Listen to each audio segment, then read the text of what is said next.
మిత్రమా, ఈ గుడి లోపల అడుగు పెడితే మనం సుమారు 2000 సంవత్సరాలు వెనక్కి వెళ్ళినట్టుంటుంది. పురావస్తు శాఖ అంచనాల ప్రకారం ఈ ఆలయం క్రీస్తు పూర్వం 2 లేదా 3వ శతాబ్దానికి చెందింది.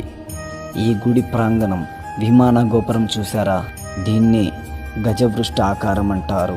అంటే ఏనుగు వెనక భాగంలా ఉంటుంది.